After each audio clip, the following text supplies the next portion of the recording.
Good day and happiness life mga ka-life change. So for today's video, ayan guys, medyo tinanghali tayo ng gising today kasi minute natin yung mga kaibigan natin last night. So medyo nagkaroon ng konting hangover, tapos hindi tayo nakapagwalis-walis. But for the meantime, so ang gagawin natin dahil tanghali na rin also, itutur ko kayo sa aking magiging office at aking second floor area, okay? So let's go for my office area. So papalit tayo sa staircase na ating first floor. Ayan, so going up, ito na siya. So yun yung first floor, di ko pa siya na-explore masyado. So dito muna tayo sa second floor.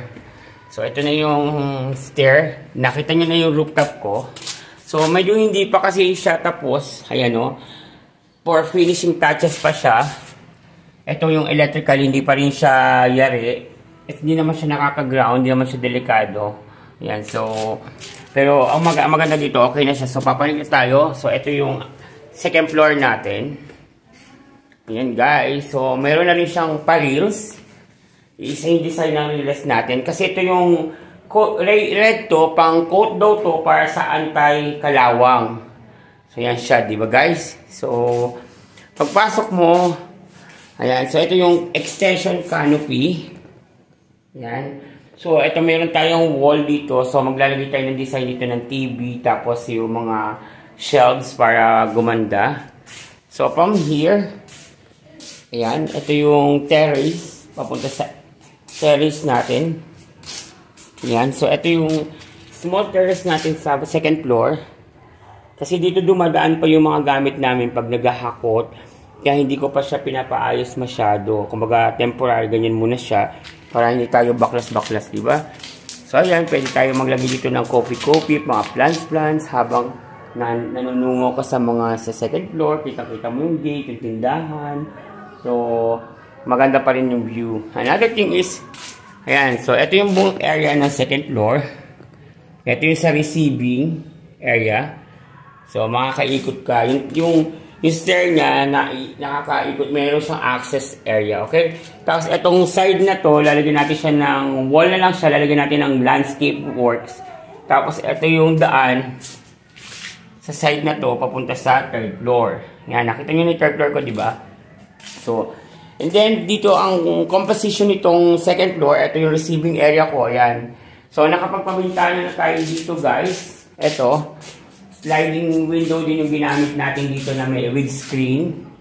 Yan, so ito yung bintana ng second floor. Yan, mas kita mo dito also yung nagbabasketball. Kasi ayun, basketball yung sa likod namin. Yan, so magandang ayusin, matibay yung pagkakagawa ng tatay. Ayan ang ceiling, high ceiling siya guys. Ayan, naka high ceiling po siya. Para hindi siya mainit. Ayan.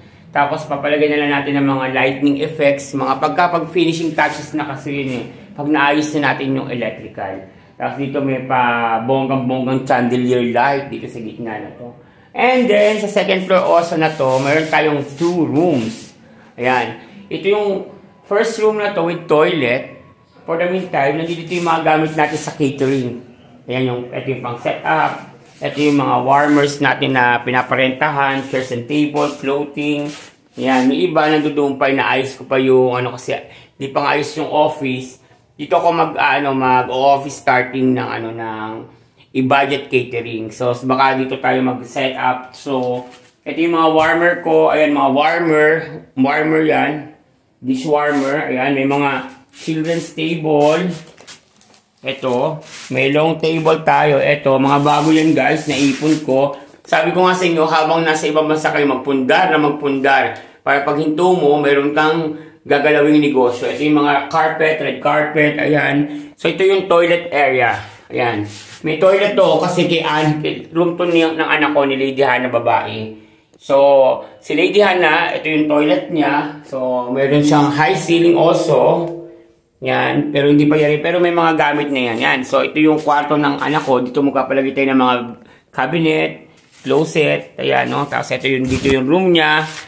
So, may bed dito, tapos yun yung bintana. Di ba, para hindi, pinapauna ko yan, para pag umulan ka ako, okay na okay, hindi siya mababasa. And yan yung unang room, medyo hindi pa tapos. Di pa talaga kasi may finishing touches pa to. Kaya yung naiiwan to mga corner kasi ililinisin, kikinisin niya ng todo. Yan, so nakaporma na yung mga electrical. Malaki na rin ang nagagastos natin dito. Talagang malaki. I never expected nga na makakaipon ako ng ganun na kalaki eh. From zero, ground zero to the rooftop ng 3rd floor. Medyo malaki na talaga. Tapos ito yung master bedroom naming mag-asawa. So yan o. Ito yung master bedroom. Yan, may mga ito yung pintuan na ikakabit sa kwarto ni Hana. Ito. Saka rin sa toilet door. Nandiyan na din siya. Ayan, glass door. Nandiyan na na-order ko na yung door. Tapos yung glass door ni Hana. Nandiyan na rin. So ito yung mga scaffolding na ginagamit pagka ginagawa yung bahay. So ito yung stair going to the 3rd floor. Hindi na ako nagpalagay ng access kasi gusto ko isa lang yung access ng door papunta sa 3rd floor. So dito magkakaroon ng mga cabinet yan. Ito dito sa side na to. So ito yung natitirang hindi pa napaplatada. Ayan o. So kasi inalay na rin yung mga electrical wiring. Ready na yung mga electrical natin. Inaayos. Ayan. Hindi muna kumikilos ngayon kasi sabi ko after na siguro mga 3rd week or 4th week tayo kikilos dito sa bahay. Yan. So that's all. Yun yung buong area. Di ba? So nakita nyo, pakita ko yung full video.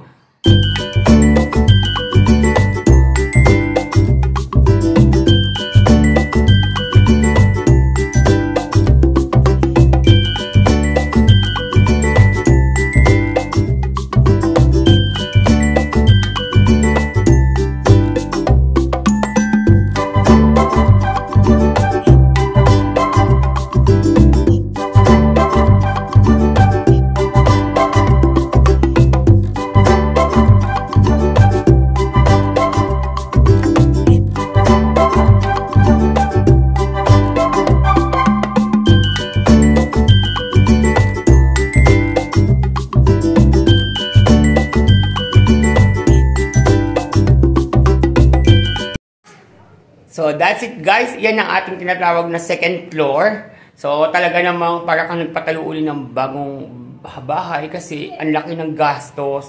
Malaki yung gas sa labor, sa costing ng materials. Saka syempre yung design mo kailangan tumutugma palagi. Kaya tayo mga OFW, tiyaga, sipag, diskarte, ipong malupi, talaga nga naman budget para magkaroon ng ganitong pundar, di ba? So, to God be the glory kasi pinagpapala tayo hanggat iniingatan ang ating kalusugan. Magsimikap tayong mabuti dahil yan ang ating way para maging successful ang buhay. Malusog na kalusugan para makapagtrabaho ka ng mahusay. God bless and thank you. Kung bago ka lang sa aking channel, don't forget to click subscribe. Click the notification bell, all mo na para updated ka sa mga upload ko mga video na talaga ma-inspire, ma-encourage, ma-empower, ma-equip ka sa reality ng buhay. This is your host, Leonardo Pulintan, and thank you for watching Life Change OFW Journey. Don't forget to subscribe. Bye-bye.